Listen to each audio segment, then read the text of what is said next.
Charge क्या है? Charge एक प्रॉपर्टी है ऑब्जेक्ट की due to which it experience और प्रोड्यूस इलेक्ट्रोमैग्नेटिक फोर्स। मतलब कि चार्ज क्या है? चार्ज वो प्रॉपर्टी है किसी ऑब्जेक्ट की जिसके द्वारा वो इलेक्ट्रोमैग्नेटिक फोर्स को फील करता है या फिर प्रोड्यूस करता है या एक्सपीरियंस करता है उस चीज़ को, इलेक्ट्रोमैग्नेटिक फोर्स को। तो चार्ज किसी ऑब्जेक्ट की प्रॉपर्टी है जिसके द्वारा वह एक्सपीरियंस करता है और प्रोड्यूस करता है इलेक्ट्रोमैग्नेटिक फोर्स। अब चार्ज 3 कंडीशन में हो सकता है, या चार्ज रेस्ट में रहेगा, या चार्ज कांस्टेंट वेलोसिटी से चलेगा, या चार्ज एक्सेलरेशन में होएगा।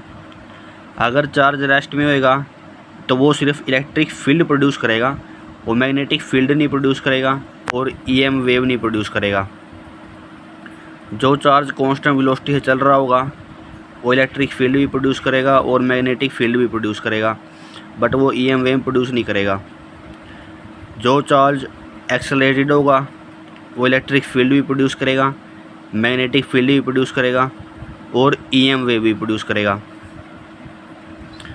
तो जो चार्ज रेस्ट में होगा वो सिर्फ इलेक्ट्रिक फील्ड प्रोड्यूस करेगा, मैग्नेटिक फील्ड नहीं करेगा, ईएम वेव नहीं करेगा। कांस्टेंट वेलोसिटी से चलेगा, इलेक्ट्रिक फील्ड भी करेगा, मैग्नेटिक फील्ड भी करेगा, लेकिन इलेक्ट्रोमैग्नेटिक वेव नहीं करेगा। एक्सेलरेटेड चार्ज होएगा वो इलेक्ट्रिक फील्ड भी करेगा, मैग्नेटिक फील्ड भी करेगा और ईएम वेव भी करेगा।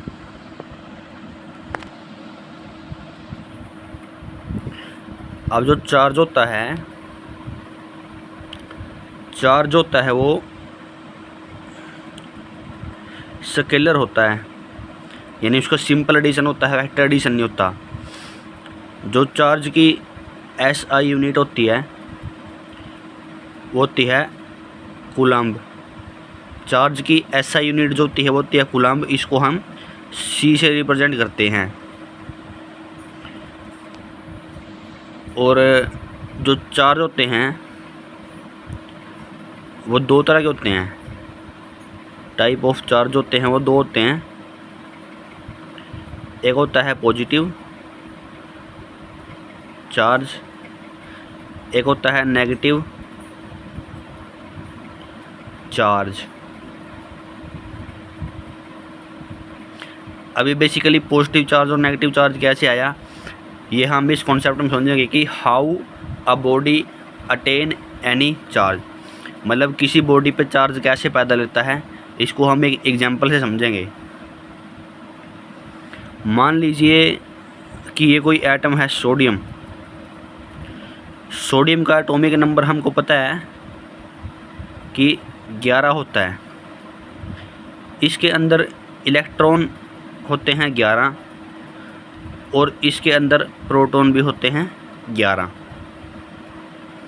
मान लीजिए मैंने इसमें एक इलेक्ट्रॉन ऐड कर दिया, तो जब किसी एलिमेंट के अंदर इलेक्ट्रॉन को ऐड किया जाता है तो उस पर नेगेटिव चार्ज आ जाता है।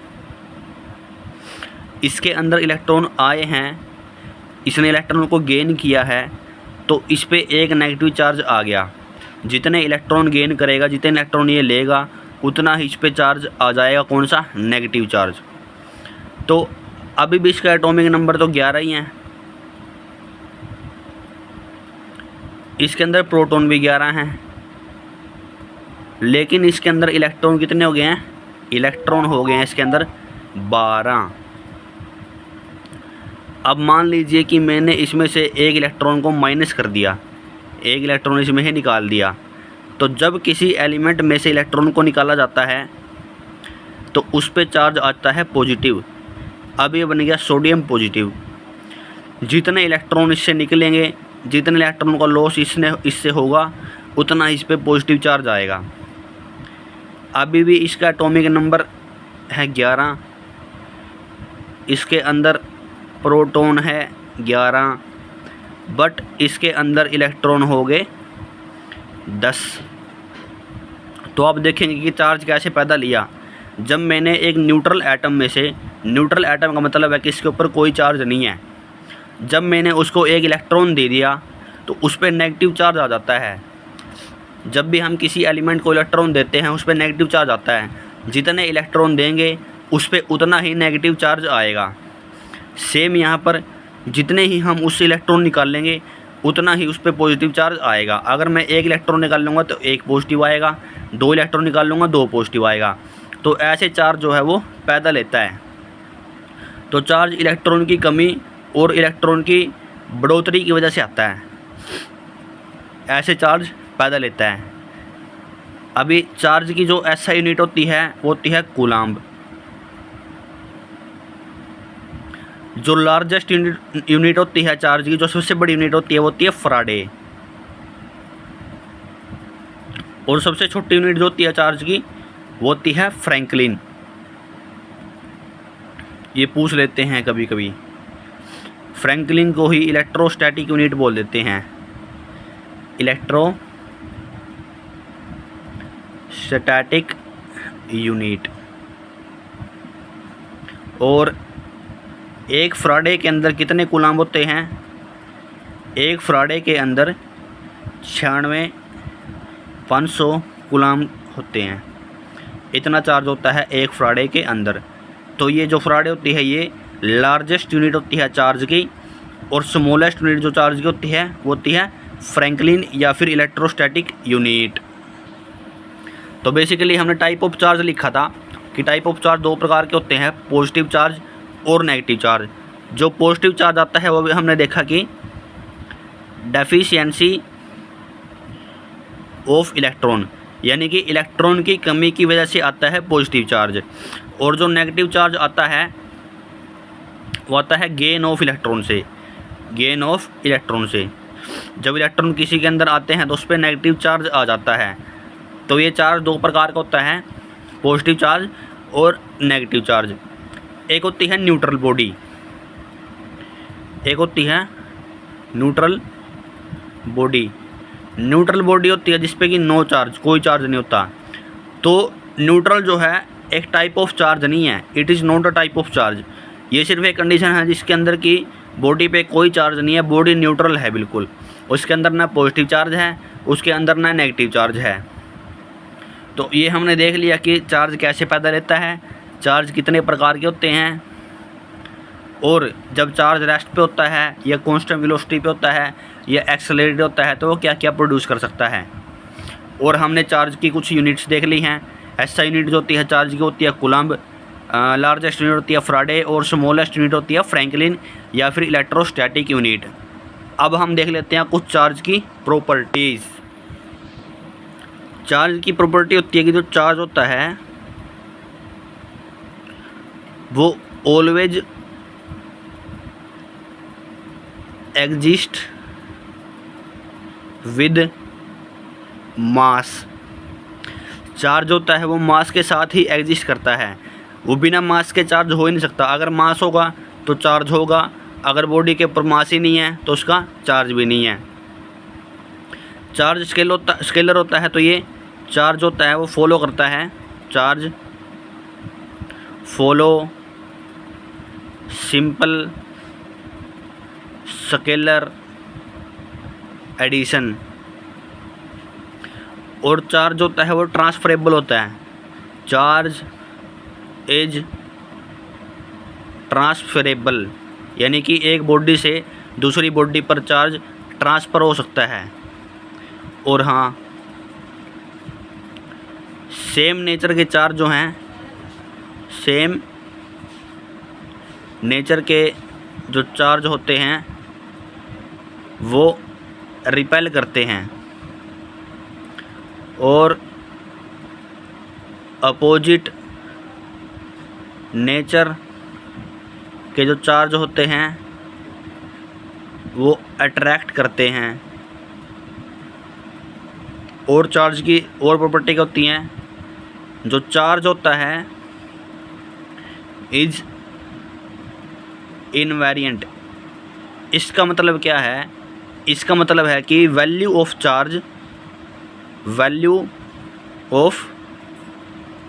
Charge does not depend upon speed of object and frame of reference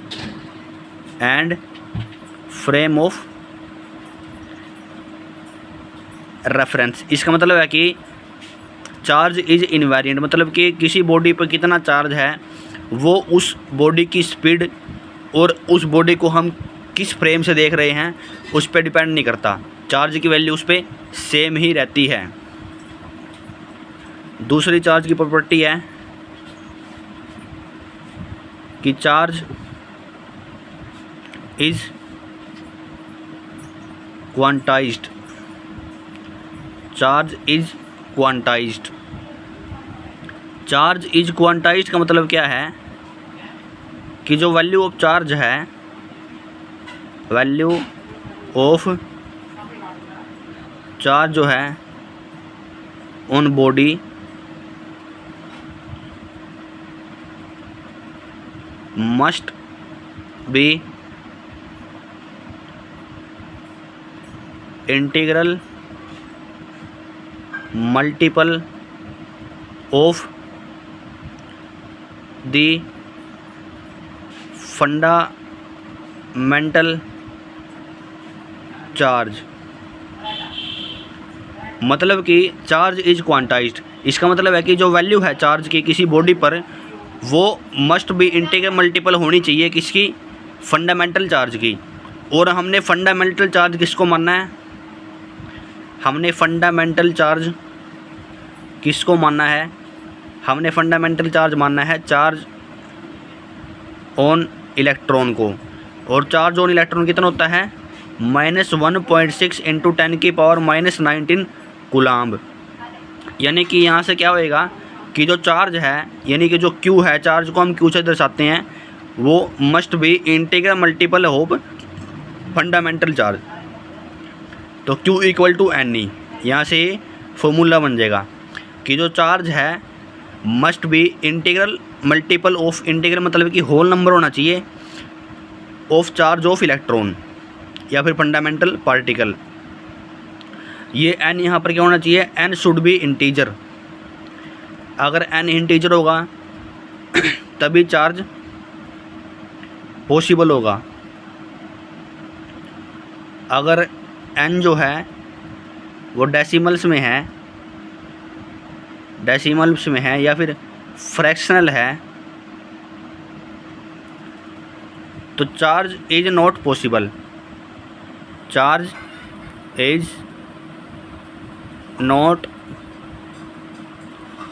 possible.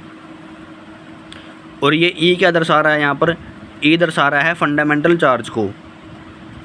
E दर्शा रहा है फंडामेंटल चार्ज को और इसकी वैल्यू होती है -1.6 × 10⁻⁻19 कूलाम्ब। तो ये हमने देख लिया कि चार्ज इज क्वांटाइज्ड। इसका मतलब क्या है कि value of charge on body जो होती है must be integral multiple of charge of fundamental particle. तो ये Q = NE फॉर्मूला बन गया। तो यहाँ से अगर हमसे पूछे कि क्या किसी बॉडी पर इतना चार्ज संभव है, मतलब कि हमको चार्ज दे रखा है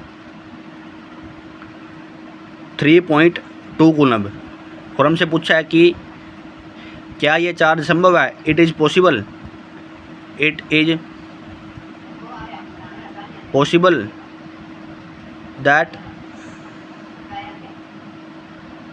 क्या ये चार्ज किसी बॉडी पर क्या ये चार्ज पॉसिबल है? तो हम इस फॉर्मूले से चेक कर लेंगे Q = NE से। हमको Q कितना दे रखा है? 3.2 कूलम्ब और N निकालना है हमको और E की वैल्यू कितनी हो जाएगी? 1.6 × 10⁻⁻19 कूलम्ब। अब यहाँ से n निकाल लेंगे हम, 3.2 डिवाइडेड बाय 1.6 इंटू 10 की पावर -19 कूलाम्ब। तो ये 2 पे चला गया और ये ऊपर जाएगा तो +19 हो जाएगी पावर, तो ये हो जाएगा 2 इंटू 10 की पावर 19 कूलाम्ब। अब ये जो आ रहा है ये एक इंटीजर आ रहा है, एक होल नंबर आ रहा है, ये एक इंटीजर आ रहा है, एक होल नंबर आ रहा है। तो हमने अभी देखा था कि अगर कोई भी n की वैल्यू जब इंटीजर आएगी तो चार्ज पॉसिबल होएगा।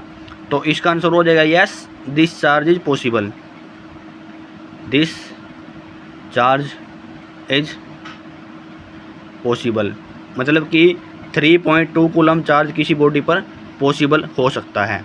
तो ऐसे हम निकाल सकते हैं। ये था हमारा पूरा का पूरा चार्ज का ब्यौरा। इसमें हमने चार्ज की प्रॉपर्टीज़ देख ली हैं कि चार्ज होता है वो always exist with mass, charge follow करता है सिंपल स्केलर एडिशन को। चार्ज होता है वो ट्रांसफरेबल होता है, एक बॉडी से दूसरी बॉडी पर ट्रांसफ़र किया जा सकता है। सेम नेचर के चार्ज रिपेल करते हैं, मतलब कि सेम नेचर अगर पॉजिटिव साथ रहेगा तो वो दूसरे से दूर भागेंगे, रिपेल करेंगे। अगर नेगेटिव साथ रहेगा वो एक दूसरे से दूर भागेंगे, वो भी रिपेल करेंगे। अपोजिट नेचर के चार्ज होते हैं वो अट्रैक्ट करेंगे, मतलब कि अगर प्लस माइनस को मैं पास लेके आऊँगा तो वो एक दूसरे की तरफ आएंगे। अपोजिट नेचर के चार्ज हमेशा ही अट्रैक्ट करते हैं। चार्ज इज़ इनवेरिएंट, इसका मतलब होता है, इसकी डेफिनेशन क्या है कि वैल्यू ऑफ चार्ज होती है वो does not depend upon speed of object, वो ऑब्जेक्ट की स्पीड पर डिपेंड नहीं करती, एंड फ्रेम ऑफ रेफरेंस। और जो चार्ज होता है वो क्वांटाइज होता है, मतलब कि value of charge on body must be integral multiple of the fundamental charge. यहाँ से हमने देख लिया कि जो वैल्यू ऑफ चार्ज है वो must be integral multiple of fundamental charge. N यहाँ पर इंटीजर होना चाहिए तभी चार्ज पॉसिबल होएगा। अगर एन डेसिमल में है या फिर फ्रैक्शनल है तो चार्ज इज़ नॉट पॉसिबल। और फंडामेंटल चार्ज की वैल्यू हमने कितनी रखी है, चार्ज ऑफ इलेक्ट्रॉन के बराबर, यानी कि 1.6 × 10⁻⁻19 कूलाम। ये हमने देखा कि क्या किसी बॉडी पर इतना चार्ज संभव है, तो हम निकाल लेंगे एन की वैल्यू अगर इंटीजर आएगी तो संभव है, अगर एन की वैल्यू डेसिमल में आएगी या फिर फ्रैक्शनल आएगी तो संभव नहीं है। तो ये हो गया पूरा का पूरा चार्ज।